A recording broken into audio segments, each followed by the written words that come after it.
Hi dear student, कैसे हैं आप लोग। आशा करते हैं कि आप लोग अच्छे होंगे। मैं आपका प्रिंस सर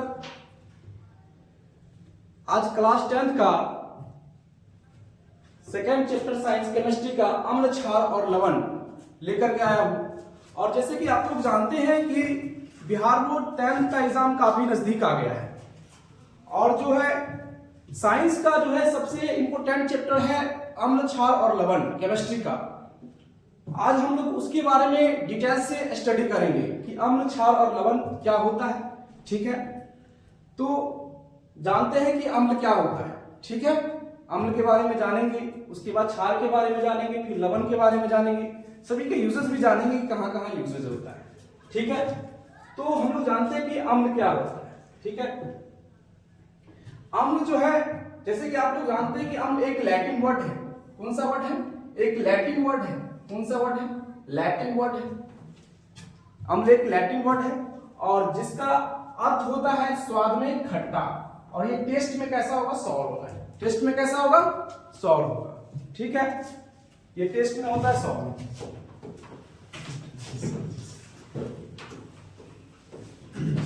टेस्ट में सॉर। ठीक है, और अम्ल स्वाद में खट्टा होता है। अम्ल जो है नीले लिटमस पत्र को लाल कर देता है। क्या कर देता है? अम्ल नीले लिटमस पत्र को लाल कर देता है। याद रखिएगा, ये भी एक पॉइंट है। अम्ल जो है नीले लिटमस पत्र को लाल कर देता है। क्या कर देता है? लाल कर देता है। ठीक है,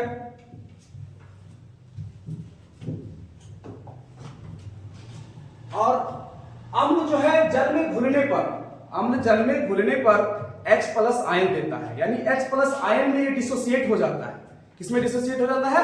H+ आयन में डिसोसिएट हो जाएगा। यानी जब हम अम्ल को जल में घुलाएंगे तो ये H+ आयन में डिसोसिएट हो जाएगा, यानी H+ आयन में टूट जाएगा।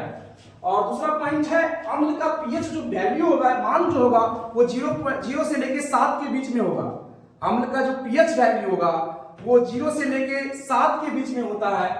और यानी अम्ल के बारे में अगर पूछे कि अम्ल क्या है, तो अम्ल स्वाद में खट्टा होता है। अम्ल और एक लैटिन वर्ड है जिसका अर्थ होता है स्वाद में खट्टा। क्या होता है? स्वाद में खट्टा। और अम्ल जल में घुलने पर H+ आयन में टूट जाता है। और अम्ल नीले लिटमस पत्र को लाल कर देता है। ये सब अम्ल के बारे में है। ठीक है, और अम्ल का जो पीएच मान अगर जब पूछा जाए तो अम्ल का पीएच मान जो होता है 0 से लेकर के 7 के बीच में होता है। ठीक है, और अब हम लोग अम्ल के प्रकार पढ़ेंगे, है ना। अम्ल के प्रकार पढ़ेंगे, किसके आधार पे कौन सा प्रकार होता है ना। तो अम्ल का जो प्रकार होता है, देखिएगा, स्रोतों के आधार पे, है ना। स्रोतों के आधार पे जो होता है अम्ल के प्रकार, स्रोतों के आधार पे अम्ल का 2 प्रकार होता है। स्रोत के आधार पे अम्ल के कितने प्रकार होते हैं? 2 प्रकार होते हैं। ठीक है, पहला होता है प्राकृतिक अम्ल। कौन अम्ल? है ना, प्राकृतिक अम्ल होता है जिसे इंग्लिश में नेचुरल एसिड कहते हैं। क्या कहते हैं? नेचुरल एसिड कहते हैं। ठीक है, या ऑर्गेनिक एसिड भी बोलते हैं। क्या बोलते हैं? प्राकृतिक अम्ल। क्या बोलते हैं?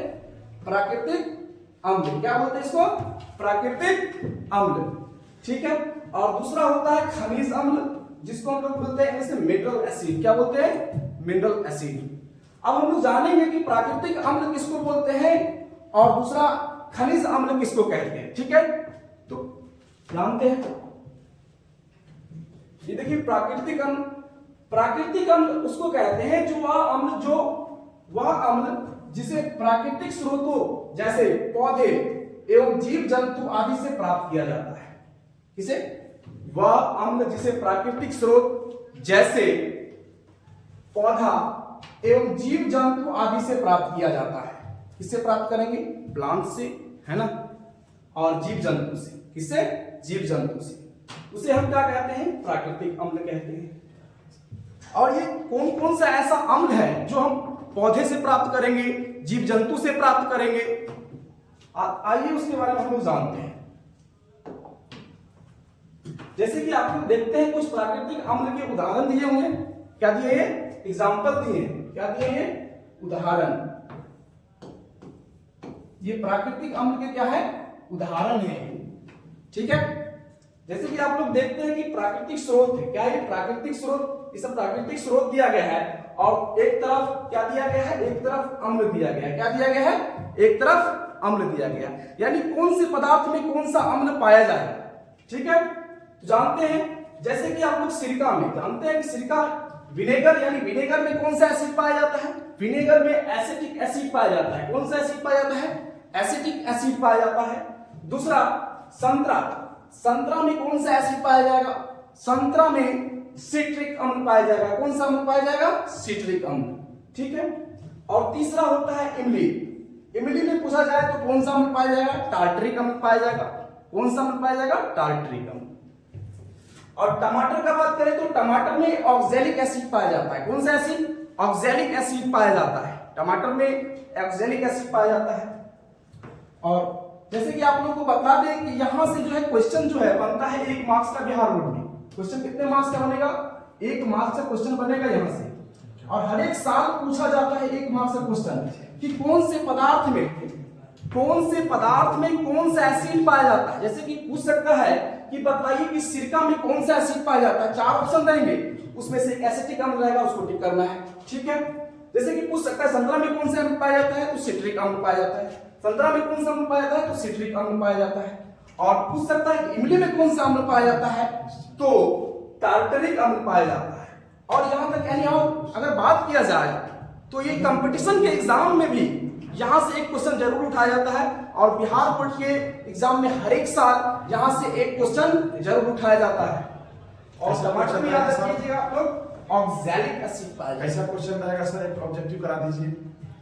हाँ, अगर क्वेश्चन इसमें अगर पूछा जाए, ठीक है, क्वेश्चन इसमें अगर पूछा जाए कि बतलाइए सिरका में कौन सा अम्ल पाया जाता है, सिरका में कौन सा अम्ल होगा, कौन सा अम्ल होगा। ठीक है, ऑप्शन में रहेगा जैसे कि ए रहेगा सिट्रिक अम्ल, सिट्रिक अम्ल। बी रहेगा टार्टरिक अम्ल, टार्टरिक। और सी रहेगा एसिटिक अम्ल, एसिटिक अम्ल, एसिटिक अम्ल। और डी रहेगा मान लीजिए नन ऑफ दीज, यानी इनमें से कोई नहीं। तो आप लोग को किस पे टिक करना है, यानी इनमें से कोई नहीं। तो सिरका में कौन सा अम्ल होता है, आप लोग देख सकते हैं कि सिरका में एसिटिक अम्ल पाया जाता है। हमने पहले ही बतलाया है कि सिरका में कौन सा अम्ल पाया जाता है, एसिटिक अम्ल पाया जाता है। तो किस पे टिक करेंगे हम लोग, सी पे। किस पे टिक करेंगे, सी पर, एसिटिक अम्ल पे टिक करेंगे। ठीक है, आगे हम लोग देखते हैं कि जैसे कि यहां और देख सकते हैं कि बिहार दरोगा में भी एक सवाल आ सकता है जी, यानी कंपटीशन, कोई भी कंपटीशन हो, यहां से एक क्वेश्चन जरूर उठाया जाता है। यहां से कंपटीशन में जरूर एक क्वेश्चन लिया जाता है। अगर आप इस टेबल को याद कर लेते हैं तो समझ जाइए कि आपका 1 मार्क्स पक्का हो गया, वो बोर्ड के लिए भी हो या कंपटीशन के लिए भी हो। जी सर, जी। ठीक है, और दूसरा है, यहां से दूसरा टेबल हम लोग देख सकते हैं कि किसमें कौन सा अम्ल होता है। जैसे कि देख सकते हैं कि दूध और कर्ड यानी दही, खट्टा दूध हो या दही हो, उसमें जो अम्ल पाया जाता है वो पाया जाता है लैक्टिक अम्ल। कौन सा अम्ल पाया जाता है, लैक्टिक अम्ल पाया जाता है। खट्टा दूध हो या दही हो, उन दोनों में लैक्टिक एसिड पाया जाता है। ये पूछता भी है बिहार बोर्ड में, कितना बार पूछ भी चुका है कि दूध या दही में कौन सा अम्ल पाया जाता है, तो लैक्टिक एसिड पाया जाता है, यानी लैक्टिक अम्ल पाया जाता है। और पूछ सकता है कि नींबू में कौन सा अम्ल पाया जाता है, तो सिट्रिक अम्ल पाया जाता है। नींबू में कौन सा अम्ल पाया जाता है, तो सिट्रिक अम्ल पाया जाता है। ये बीबीआई है, ये भी एग्जाम में पूछता है, ये पूछा गया भी है। और अगला है चींटी के डंक, यानी चींटी का जो डंक होता है, जब हम लोग को चींटी काटता है तो बहुत तेज जलन महसूस होता है, दर्द भी होता है ना शरीर में। वो कौन सा एसिड छोड़ देता है जिसके कारण से हमें जो है जलन महसूस होती है। तो चींटी जब हमें डंक मारती है तो याद रखिएगा मेथेनोइक एसिड हमारे शरीर में कौन सा एसिड छोड़ देता है, मेथेनोइक एसिड छोड़ देता है। हमारे शरीर में मेथेनोइक एसिड छोड़ देता है, जिसके कारण से हम लोगों को बहुत ज्यादा जलन और दर्द महसूस होता रहता है। और तीसरा है नेटल। नेटल का मतलब होता है मधुमक्खी। क्या? मधुमक्खी। मधुमक्खी। नेटल का मतलब क्या होता है? मधुमक्खी। और मधुमक्खी में कौन सा डंक पाया, मतलब एसिड पाया जाता है? तो मधुमक्खी में जो है मेथेनोइक एसिड, इसमें भी मेथेनोइक एसिड ही होता है, याद रख लीजिएगा। चींटी का पूछे या नेटल यानी मधुमक्खी का पूछे तो दोनों में मेथेनोइक एसिड ही पाया जाएगा। और जब दोनों में काटती है तो जलन और दर्द महसूस होती है। आ गया समझ में? चलिए और हम लोग समझते हैं आगे की क्या है। आगे है प्रबलता के आधार पे अम्ल के प्रकार। प्रबलता के आधार पे अम्ल जो है दो प्रकार का होता है। एक होता है स्ट्रॉन्ग एसिड, दूसरा होता है वीक एसिड, है ना। क्या होता है? प्रबलता के आधार पे अम्ल दो प्रकार के होते हैं। एक होते हैं स्ट्रॉन्ग एसिड, दूसरा होते हैं वीक एसिड, है ना। यानी प्रबलता के आधार पे अगर अम्ल पूछे तो दो प्रकार का होता है, एक प्रबल अम्ल हिंदी में और दूसरा दुर्बल यानी वीक एसिड, और पहला होता है स्ट्रॉन्ग एसिड। अब जानेंगे कि स्ट्रॉन्ग एसिड क्या होता है और वीक एसिड क्या होता है। स्ट्रॉन्ग एसिड जो होता है ना, जो अधिक संख्या में H+ आयन देता हो। क्या करता हो? जब वो जल में घुले तो अधिक संख्या में H+ आयन देता हो तो उसे हम क्या कहते हैं? स्ट्रॉन्ग एसिड कहते हैं। और वीक एसिड किसको बोलेंगे? जो लेस अमाउंट में H+ आयन देता हो। क्या देता हो? जो लेस अमाउंट में H+ आयन देता हो उसे हम लोग वीक एसिड कहते हैं, है ना। जो ज्यादा देगा वो स्ट्रॉन्ग एसिड। और जो H+ याद रखिएगा, जो कम देगा, जो पदार्थ जो ज्यादा H+ आयन देगा यानी मोर H+ आयन देगा उसे हम लोग बोलते हैं स्ट्रॉन्ग एसिड। और जो लेस H+ आयन देगा उसे हम लोग क्या बोलते हैं? वीक एसिड, है ना। अब जानेंगे कि स्ट्रॉन्ग एसिड होता क्या है। एग्जांपल के थ्रू भी जानेंगे और डेफिनेशन के थ्रू भी जानेंगे कि स्ट्रॉन्ग एसिड क्या होता है।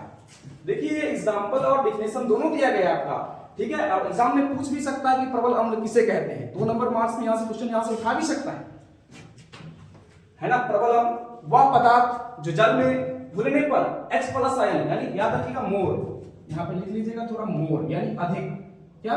मोर अधिक H+ आयन देता हो। क्या देता हो? अधिक H+ आयन देता हो, जिसे क्या कहते हैं? प्रबल अम्ल कहते हैं। क्या कहते हैं? प्रबल अम्ल कहते हैं। और एग्जांपल के थ्रू जानेंगे, जैसे लिख सकते हैं आप लोग एग्जांपल में 2 मार्क्स में आए तो। जैसे देखिए HCl, इसको क्या बोलते हैं? Hydrochloric acid. क्या बोलते हैं? Hydrochloric acid. सर इसी एसिड से गैस भी बनता है ना जी। जब अधिक मात्रा में हमारे पेट में ये HCl एसिड बनेगा तो हमारे पेट में डिस्टर्बेंस पैदा करेगी, जिसके कारण से हमें दर्द महसूस होती रहती है, चुभन महसूस होती रहती है ना। सर तो इसका घरेलू उपचार जो है सोडियम कार्बोनेट या बाइकार्बोनेट क्या लेना चाहिए? सोडियम बेकिंग सोडा आप लोग जानते हैं घर में आसानी से मिल जाता होगा। और इस बेकिंग सोडा का थोड़ा सा मात्रा उपयोग, ज्यादा नहीं, थोड़ा सा मात्रा उपयोग कर लेने से जो है आपका जो है एसिडिटी टूट सकता है और एसिडिटी दूर हो सकता है ना। एसिडिटी टूट सकता है, एसिडिटी से आराम मिल सकता है ना। मतलब सर HCl को न्यूट्रलाइज कर देगा। हाँ, HCl को न्यूट्रलाइज कर देगा। क्या कर देगा? ओवरऑल HCl को न्यूट्रलाइज करेगा, है ना, और आपको राहत मिलेगी। और तीसरा होता है HNO3, है ना। इसको बोलते हैं नाइट्रिक एसिड। क्या बोलते हैं? Nitric acid. नाइट्रिक अम्ल इसको हम लोग जानते हैं विस्फोटक अम्ल से भी। क्या? विस्फोटक पदार्थ बनाने में यूज होता है ना सर। जैसे बम वगैरह बनाने में, है ना, विस्फोटक पदार्थ बनाने में यूज होगा। एक्वेरिजिया जो सर सोना जो हम गलाते हैं उसमें भी HNO3 शायद जी, एक्वेरिजिया में भी हम लोग यूज करते हैं HNO3। एक्वेरिजिया जैसे सोना गलाना हो, प्लेटिनियम का कोई भी पदार्थ अगर आपको गलाना हो तो हम लोग यूज कर सकते हैं HNO3 का। जी सर, ठीक है। इसको हम लोग विस्फोटक अम्ल कहते हैं। क्या कहते हैं? फर्टिलाइजर्स में भी सर जो है खाद वगैरह में भी यूज किया जा सकता है। खाद वगैरह में भी यूज किया जा सकता है। सर एक और उदाहरण जो है सर H2SO4 भी हम शामिल कर जी, सकते हैं। इसमें और एग्जांपल शामिल कर सकते हैं H2SO4। क्या? H2SO4, है ना, ये भी है, ये अधिक संख्या में सर इसको किंग ऑफ एसिड्स भी कहते हैं। हाँ, और इसको हम लोग अगर बिहार बोर्ड में पूछेगा, क्या पूछेगा?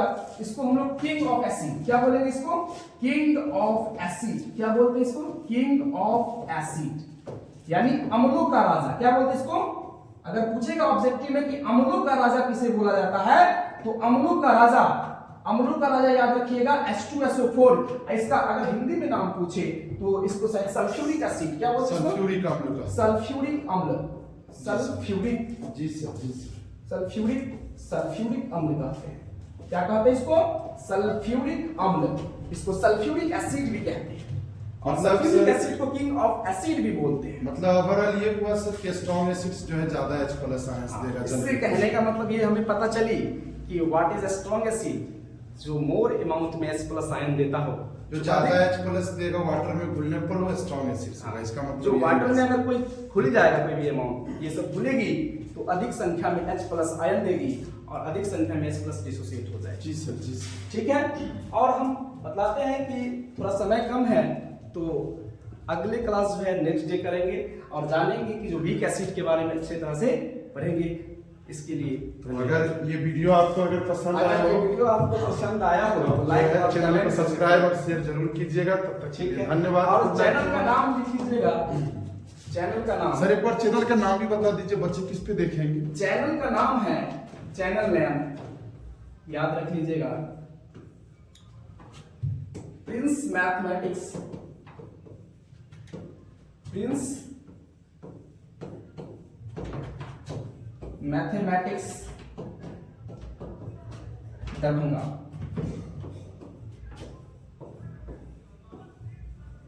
Prince mathematics Darbhanga. अगर आपको अच्छा लगे तो या चैनल का सब्सक्राइब कीजिएगा और लाइक भी कर दीजिएगा।